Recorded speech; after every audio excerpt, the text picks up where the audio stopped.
Hello everyone, my name is Chandan Singh. So guys, sentence का postmortem series है, video number 11 है। 1 से 10 तक की वीडियोस के लिंक इसी वीडियो के डिस्क्रिप्शन में है, चेक कर लीजिएगा। ये मेरा कॉन्टैक्ट नंबर है, कुछ पूछना हो इस पर पूछ सकते हैं या कोर्स की जानकारी ले सकते हैं। अब देखिए गाइस, इतना बड़ा हमारा सेंटेंस है और इसके अंदर फुल स्टॉप यहाँ पर है। अब हमें इसका पोस्टमार्टम करना है कि इसमें क्या कुछ है, कैसे समझेंगे। आइए शुरू करते हैं। सबसे पहले हमारा टारगेट है कि हम सब्जेक्ट को ढूंढेंगे। तो यहाँ लिखा है कि द मैसिव ट्री और इसके बाद यहाँ पर विच आ गया है। तो कॉमन सेंस है कि अगर यहाँ विच आया है, विच एक रिलेटिव प्रोनाउन है, तो ज़रूर ये वाला सब्जेक्ट होगा। तो हमने द मैसिव ट्री को हाईलाइट किया, हम इसे सब्जेक्ट मान रहे हैं। अगर ये हमारा सब्जेक्ट है तो इसका प्रेडिकेट कहीं ना कहीं होगा। प्रेडिकेट की शुरुआत वर्ब से होती है।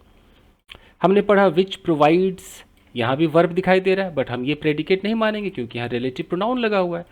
तो ये जो which provides green cover to its surroundings, यहाँ पे जो कॉमा है, यहाँ तक हम इसे मान करके चलेंगे एडजेक्टिव क्लॉज। ये एक क्लॉज बन चुका है। ये विच एक रिलेटिव प्रोनाउन है और ये पूरा का पूरा एक क्लॉज है। तो नामकरण कर देते हैं ताकि आपके समझ में आए। देखिए कैसे पोस्टमार्टम करते मैं समझा रहा हूँ। इस सेक्शन का नाम मैंने क्या रखा, ये मेरा सब्जेक्ट है। उसके बाद जो ये वाला एरिया है, विच से जो शुरू हुआ, ये विच वाला ये जो एरिया है, ये पूरा का पूरा जो है, ये आपका एक एडजेक्टिव क्लॉज है। एडजेक्टिव क्लॉज, इसे रिलेटिव क्लॉज भी कह सकते हैं क्योंकि ये रिलेटिव प्रोनाउन से शुरू होता है। अभी भी क्या हमें प्रेडिकेट मिला? नहीं मिला। अब प्रेडिकेट को ढूंढते हैं। देखिए यह लिखा है कैरीज हिस्टोरिकल सिग्निफिकेंस एज, चलो यहां तक पहले देखते हैं। कैरीज हिस्टोरिकल सिग्निफिकेंस, ये जो सेक्शन आप देख रहे हैं, ये जो कैरीज वाला सेक्शन है, यही हमारा प्रेडिकेट जी। तो देख लीजिए द मैसिव ट्री और ये है हमारा कैरीज हिस्टोरिकल सिग्निफिकेंस, ये हमारा प्रेडिकेट मिल गया। क्लियर? चलिए अब ये जो प्रेडिकेट है, इस प्रेडिकेट में एक और यहां पे कंजंक्शन लगा हुआ है एज। सिर्फ मैं आपको तोड़ के बता रहा हूं कि किसमें क्या जुड़ा है, पहले इतना समझ लीजिए। इसमें कंजंक्शन लगा है एज, ये मैंने एज को हाईलाइट कर दिया। अब एज के बाद उस कंजंक्शन से एक सेंटेंस जुड़ा है, it is said to have been planted about 70 years ago by freedom fighters Parul Mukherjee. इसको मैं हाईलाइट कर रहा हूं, इसको इसी कलर से कर देता हूं, ठीक है। इसके बाद फिर एक कंजंक्शन लगा है व्हेन। देखते रहिए आप कैसे सेंटेंसेस जुड़े होते हैं। इसको हाईलाइट करते हैं व्हेन। व्हेन के बाद लिखा हुआ है सब्जेक्ट है she settled in refugee colony, यहां पे रुक जाइए। फिर यहां पर एक पास्ट पार्टिसिपल फ्रेज लगा है नोन एज विद्यासागर कॉलोनी, इसको हाईलाइट करते हैं, ये हाईलाइट हो गया। फिर लगा है इन साउथ कोरिया, ये प्रेपोजिशनल फ्रेज है। फिर लगा है आफ्टर पार्टीशन, ये भी एक प्रेपोजिशनल फ्रेज है। तो अब इस पूरे में आपको जो दिखाई दिया, पहले देख लेते हैं तब हम इसकी हिंदी करेंगे। सबसे पहले आपने सब्जेक्ट ढूंढा, सब्जेक्ट के बाद आपने देखा प्रेडिकेट। अब आपको जो सब्जेक्ट है, सब्जेक्ट के ठीक बगल में आपको क्या मिला? एडजेक्टिव क्लॉज मिला। अगर यकीन नहीं आ रहा, देखिए ये आपका सब्जेक्ट है, यहां पर आपको एडजेक्टिव क्लॉज मिला, ठीक है। जब आप प्रेडिकेट वाले में गए तो प्रेडिकेट आपको मिला, प्रेडिकेट के ठीक बगल में कंजंक्शन है, तो यानी कि प्रेडिकेट के बगल में आपको एक और क्लॉज मिला एज, इसको हम एडवर्ब क्लॉज कहते हैं। तो आपको मिला एडवर्ब क्लॉज, ये मिल गया। उसके बाद फिर यहां पर व्हेन मिला, व्हेन को भी हम एडवर्ब क्लॉज कहते हैं। तो ये था एज वाला, था आपका एडवर्ब क्लॉज ऑफ रीजन, और एक आपको मिल गया एडवर्ब क्लॉज ऑफ टाइम, ये मिल गया। उसके बाद पास्ट पार्टिसिपल फ्रेज मिला आपको, पास्ट पार्टिसिपल फ्रेज। फिर आपको क्या मिला? Prepositional phrase, prepositional phrase, phrases बहुत सारे मिले।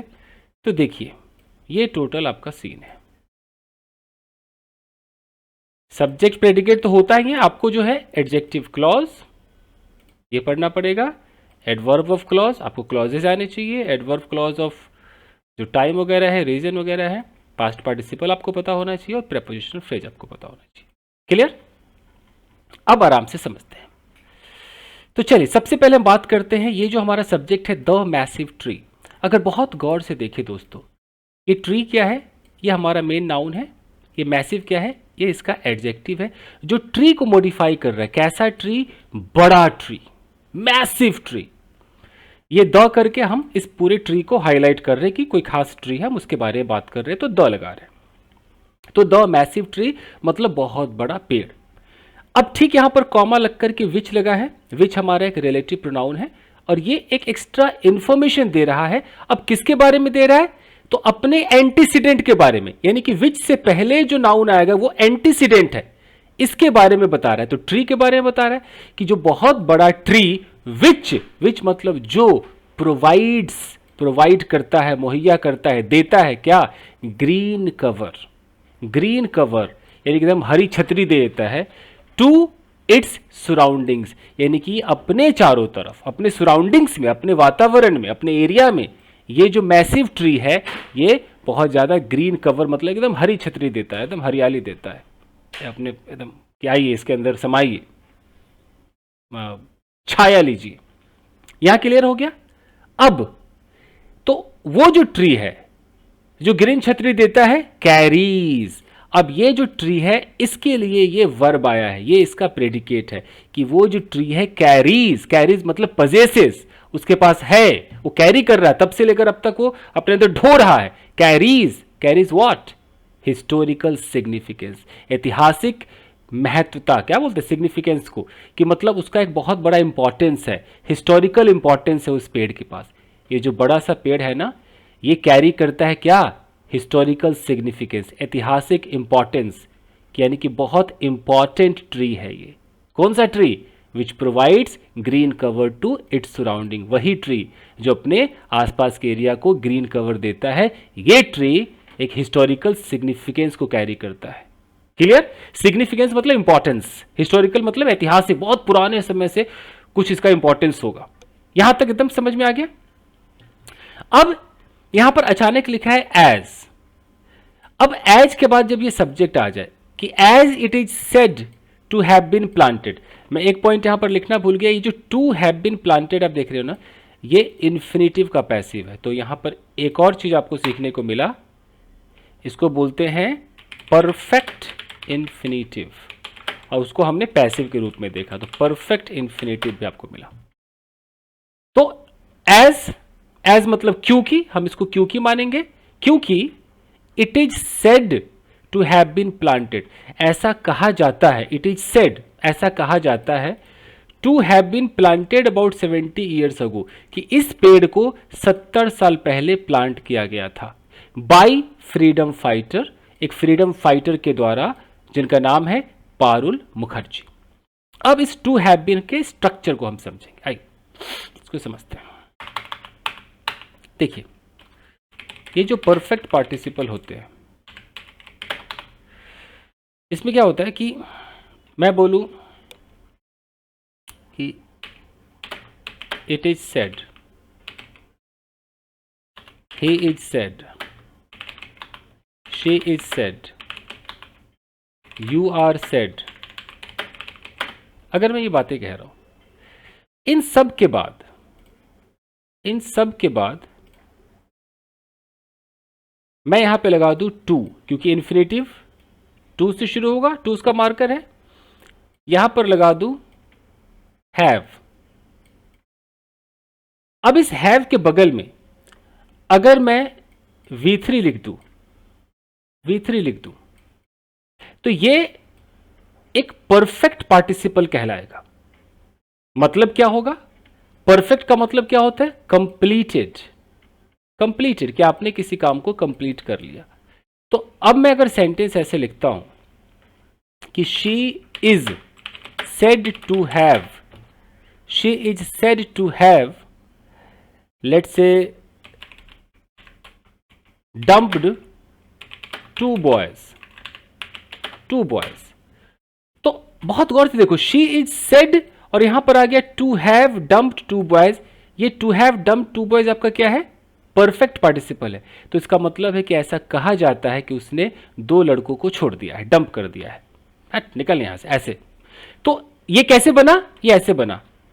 हम बोलेंगे दो टुकड़ों में इसको बोलेंगे। पहला कि लोग ऐसा कहते हैं, पीपल से, या हम कह सकते हैं कि ऐसा कहा जाता है, इट इज सेड।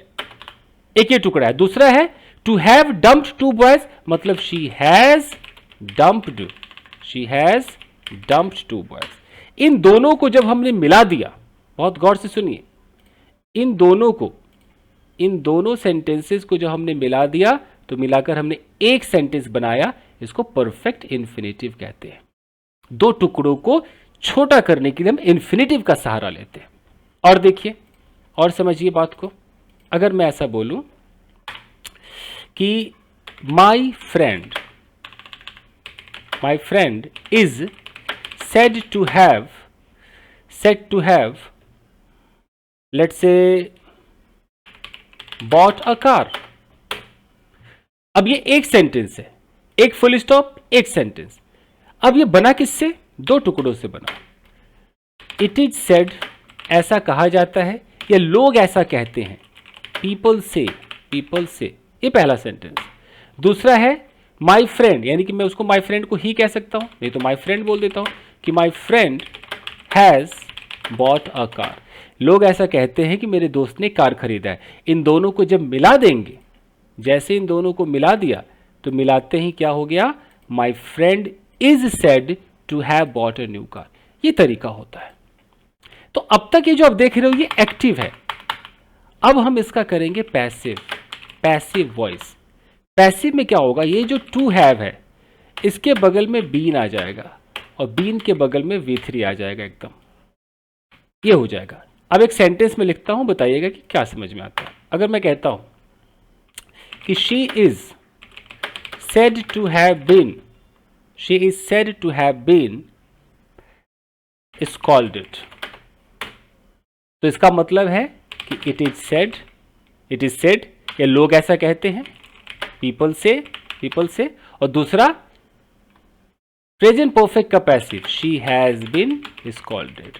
इन दोनों को जब हम मिलाएंगे, ये देखिए, इन दोनों को जब हम मिला देंगे तो मिलाने के बाद क्या हो जाएगा? She is said to have been scolded, ऐसा कहा जाता है कि उसे डांटा गया है। ठीक इसी प्रकार से यहां पर देखिए, इस पेड़ के बारे में क्या बात कही जा रही है? इस पेड़ के बारे में कही जा रही है कि एज मतलब क्योंकि, इट इज सेड, इट मतलब पेड़ को इट कह रहे, it is said to have been planted, ऐसा कहा जाता है कि उस पेड़ को प्लांट किया गया, हैव बीन प्लांटेड। तो प्लांटेड का मतलब है कि ये एक्शन किस पर हुआ? इट पर हुआ। इट हमारा रिसीवर है, यानी कि पैसिव। इट को प्लांट किया गया, इट मतलब पेड़ को प्लांट किया गया। अबाउट मतलब लगभग 70 ईयर्स अगो, 70 साल पहले। किसके द्वारा? बाय, ये प्रेपोजिशनल फ्रेज है, ये बाय एजेंट को दिखाता है जिसने इस काम को किया, डूअर को दिखाता है। बाय फ्रीडम फाइटर के द्वारा। कौन है freedom fighter? Parul Mukherjee. Clear? यहां तक एकदम समझ में आ गया? ठीक है। पूरा हिंदी कैसे होगा कि एक बहुत बड़ा पेड़, एक मैसिव ट्री जो ग्रीन कवर, हरी छतरी प्रोवाइड करता है अपने आसपास में, वो एक बहुत ही ऐतिहासिक महत्व रखता है, क्योंकि ऐसा कहा जाता है कि उस पेड़ को 70 साल पहले एक फ्रीडम फाइटर पारुल मुखर्जी के द्वारा लगाया गया था। अब यहां पर आता है वेन एक कंजंक्शन है जो टाइम को दिखाता है। तो पेड़ लगाया गया तो कब लगाया गया? वेन के बाद आ गया शी सेटल्ड, यानी कि जब वो सेटल्ड हुई इन अ रिफ्यूजी कॉलोनी, एक रिफ्यूजी कॉलोनी में, जहां रिफ्यूजी लोग बसते हैं, उस कॉलोनी में जब वो सेटल हुई तब उसके द्वारा ये पेड़ लगाया गया था। अब ये तो आपका क्लॉज हो गया। मैंने जैसा कहा कि एडवर्ब क्लॉज है, ये टाइम को दिखाता है। अगर इस समझ में नहीं आ रहा तो मैं लिख करके यहां दिखा सकता हूं कि होता क्या है एक्चुअली। थोड़ा सा सीख लीजिए, वीडियो को लाइक कीजिए, मैं रोज ही बोलता हूं। देखिए होता क्या है कि अगर मैं कहता हूं कि she bought a car yesterday, मैंने यहां पर yesterday बोल दिया। अब सवाल पूछे कि उसने कार कब खरीदा? when did she buy a car? when did she buy the car? उसने कार को कब खरीदा? आपको जवाब क्या मिलेगा? जवाब आपको मिलेगा yesterday, yesterday। तो इससे पता चल गया कि अच्छा कब खरीदा? yesterday खरीदा, यानी कि yesterday किसको दिखा रहा है? टाइम को डिनोट कर रहा है। ये टाइम को दिखा रहा है, टाइम को एक्सप्रेस कर रहा है। इट मीन्स कि जो टाइम को दिखाएगा वो एडवर्ब ऑफ टाइम कहलाएगा। क्या कहलाएगा? Adverb of time. तो इससे पता चलता है कि जो yesterday है ये एक एडवर्ब है। क्लियर है? तो एडवर्ब ऑफ टाइम है। तो देख लीजिए, जो एडवर्ब ऑफ टाइम होता है, एडवर्ब ऑफ टाइम होता है वो 3 होते हैं। एक सिंगल वर्ड, दूसरा फ्रेज और तीसरा क्लॉज। सिंगल वर्ड आपने देख लिया। क्या देखा सिंगल वर्ड में? yesterday आपने देखा। अगर मैं यहां पर लिखता हूं yesterday, ये क्या है? एक सिंगल वर्ड है, सिंगल वर्ड है, सिंगल वर्ड। अगर मैं यहां पर कर दूं tomorrow, एक सिंगल वर्ड है। उसके बाद एक आता है फ्रेज। अब फ्रेज कैसे टाइम को दिखाता है? अगर मैं कहता हूं in the morning, in the morning, जैसे कि she bought the car in the morning. सवाल पूछिए, व्हेन से सवाल पूछिए, when did she buy the car, when did she buy the car. Answer में क्या आ रहा है? क्या आ रहा है? In the morning. यही आ रहा है, in the morning. In the morning as a matter of fact एक प्रेपोजिशनल फ्रेज है। जो लोग अब तक मेरे वीडियोस को देख चुके होंगे उनको पता होगा ये प्रेपोजिशन से शुरू हो रहा है। तो क्या है? एक प्रेपोजिशनल फ्रेज है, राइट? प्रेपोजिशन से शुरू हो रहा है तो प्रेपोजिशनल फ्रेज है। और ये किसको डिनोट कर रहा है? टाइम को डिनोट कर रहा है। तो जो प्रेपोजिशनल फ्रेज होते हैं गाइस, आपको पता हो या ना हो मैं बता दूं कि जितने भी प्रेपोजिशनल फ्रेजेस होते हैं, प्रेपोजिशनल फ्रेजेस, ये 2 काम करते हैं। या तो ये एडजेक्टिव होते हैं या ये एडवर्ब होते हैं। तो अब बताओ, ये टाइम को दिखा रहा है तो ये प्रेपोजिशनल फ्रेज एडजेक्टिव है कि एडवर्ब है? ये एडवर्ब है, ये है एडवर्ब ऑफ टाइम। तो फ्रेज भी हो गया adverb of time, single word भी हो गया, उसी तरीके से क्लॉज भी होता है। आइए, जो क्लॉज है ये भी एडवर्ब ऑफ टाइम को दिखाता है। कैसे दिखाता है अभी बताते हैं। थोड़ा इसका स्पेलिंग सही कर लिया जाए। देखिए, अगर मैं कहता हूं कि शी बॉट द कार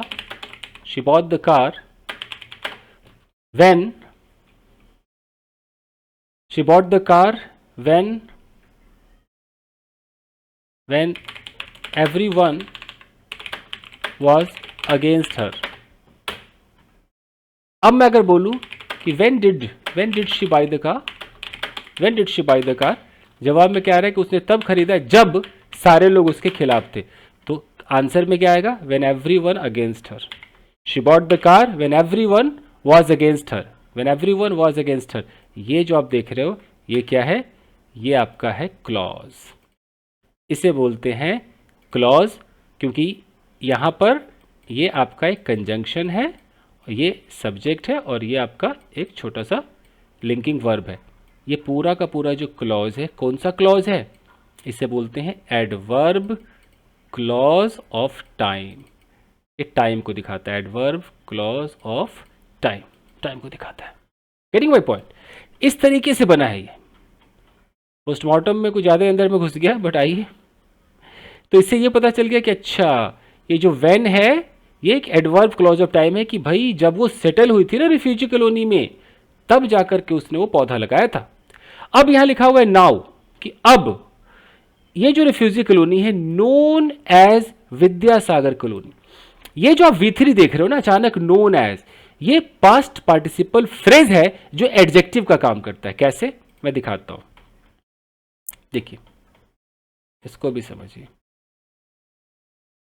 ऐसे समझिए। देखिए, past participle phrase,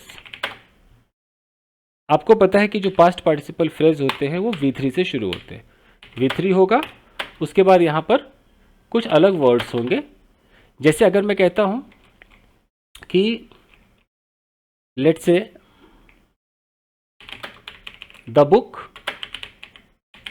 written by Chandan Singh has been sold. अब अगर ध्यान से आप देखो रिटेन बाय चंदन सिंह, ये जो आप जुमला देख रहे हो ये V3 से शुरू हो और यहां पर आ गया, इसे हम फ्रेज बोलेंगे। ये कौन सा फ्रेज है? इस फ्रेज का नाम है past participle phrase, past participle, और ये फ्रेज है, राइट। कोई बोले भाई ये कौन सा फंक्शन करता है? ये फंक्शन क्या करता है? तो ये एडजेक्टिव का काम करता है, ये एडजेक्टिव है। इस बुक को मॉडिफाई कर रहा है, किसके बारे में बता रहा है? बुक के बारे में बता रहा है। कौन सी बुक? वही बुक जिसे चंदन सिंह के द्वारा लिखी गई है, वो बेची जा चुकी है, राइट। अब अगर मैं बोलूं कि she lives in a colony, और यहां कॉमा करके मैं लिखूं कि नोन एज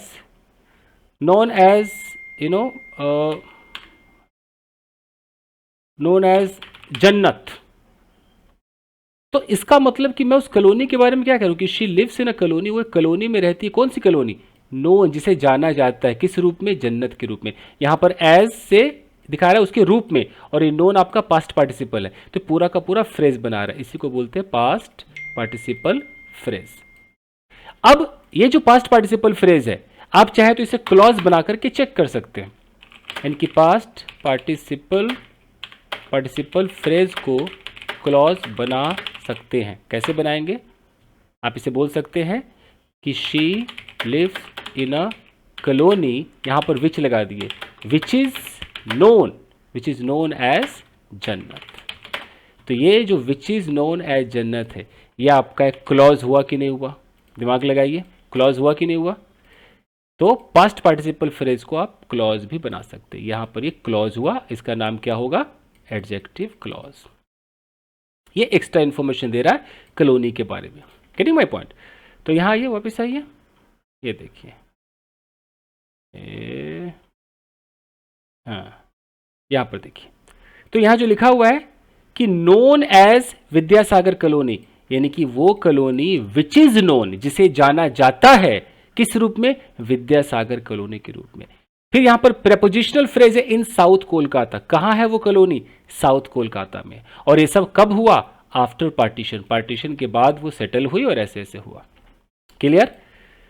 अब किसी ने बोला था कि सर सबकी हिंदी लास्ट में लिख दिया कीजिए, तो लिखना क्या? खुद समझ लीजिए, हिंदी साफ है कि बहुत बड़ा ट्री, मैसिव ट्री, जो प्रोवाइड करता है ग्रीन कवर, हरी छतरी देता है, छाया देता है, किसको? टू इट्स सराउंडिंग, अपने चारों तरफ वातावरण को देता है। कैरीज, वो कैरी करता है, क्या कैरी करता है? हिस्टोरिकल सिग्निफिकेंस, ऐतिहासिक महत्व है उस पेड़ के पास। क्योंकि एज मतलब क्योंकि ऐसा कहा जाता है कि इस पेड़ को प्लांट किया गया था 70 साल पहले एक फ्रीडम फाइटर पारुल मुखर्जी के द्वारा, इसलिए बहुत महत्वपूर्ण पेड़ है वो।